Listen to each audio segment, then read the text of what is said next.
Hi, it's me, Ma'am Shiai, and this time, i-discuss natin kung ano yung mga dapat mong bilhin bago ka magpa-rhinoplasty.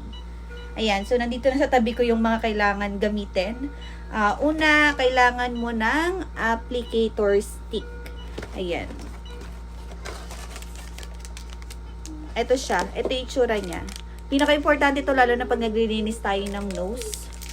Tapos, you need to make sure na meron kang 2 to 3 boxes ng ganito.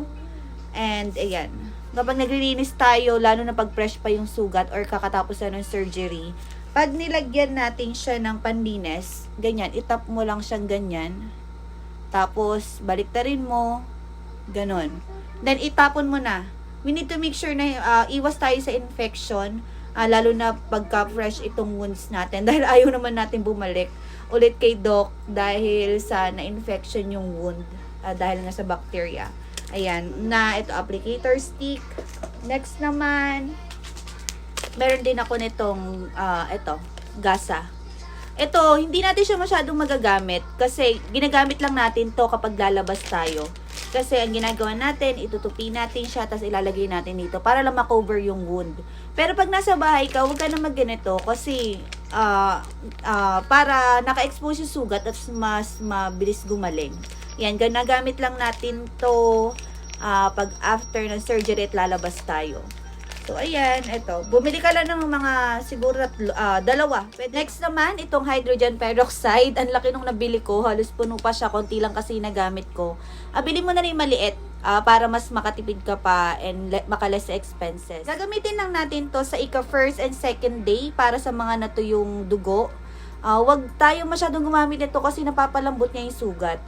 So, ayun, gamitin lang natin to sa ika-first and second day and wag masyadong marami dahil ayaw naman natin na mas lalo pang lumambot yung sugat at mas maging fresh. So, next naman tayo, ito. Ito yung gamitin yung panlinis. Ayan, ito mura lang din to. Ayan.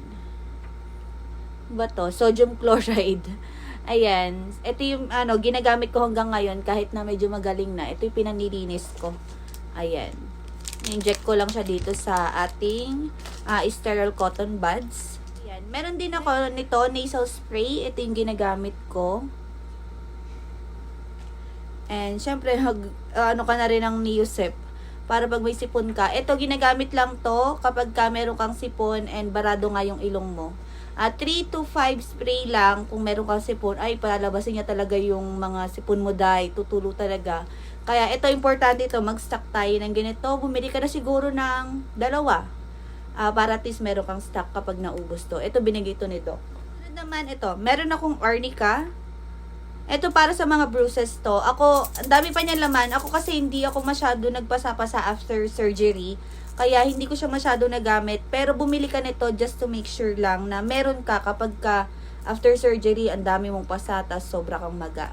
Makakatulong to, promise. Next naman natin is itong ating wound healing cream. Ito, binigay to ni Doc after ng surgery. Kasama siya doon sa binayaran ko. And bumili din ako nito. Ito yun na yung ginagamit ko kasi naubos ko na to. Date kasi niya eh.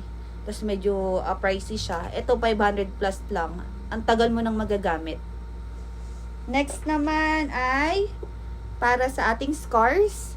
Pag medyo magaling na yung sugat mo, ito na ilalagay mo. Dermatrix or wound scar removal cream. Sorry.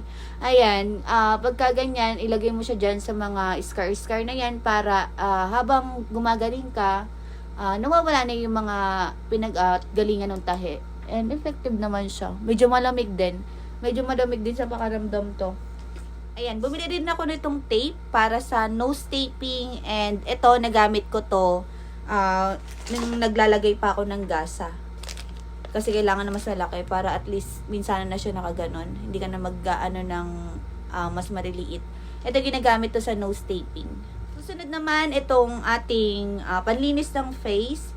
Ito yung ginagamit ko. Effective to. Alam niyo meron akong mga allergy sa mga pinapahid-pahid sa muka. And ito, hindi ako nag-allergy.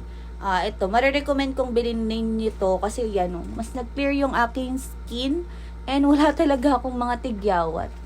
Ayan, makakatulong to lalo pagka after 1 to 2 days ng surgery. Hindi mo pa kasi pwedeng basahin yung mukha mo. Ito yung gagamitin mong panlinis. Meron din ako nitong Acunex. Ito talaga, ginagamit ko talaga to. Kasi dati, nag-breakout talaga ako. Last year, dapat magpapagawa na ako. Kaso, as in, ang dami kong tigyawat. Tapos, alam mo kung ano lang yung nagpagaling sa akin. Ito lang. Gumamit pa ako ng kulay pink. Ang mahal-mahal pa nun. Yung pink na ganito rin, isotrotonin. Pero hindi siya umeffect sa akin. So, ayan, bili ka nitong Acunex. Effective to para hindi ka magkatigyawat. Isa kasi sa iniiwasan natin, magkakatigyawat yung ating nose. Ang sakit kasi nun, and syempre yung pa yung isa sa baka maging cause ng infection. So, ayun lang, kumpleto na.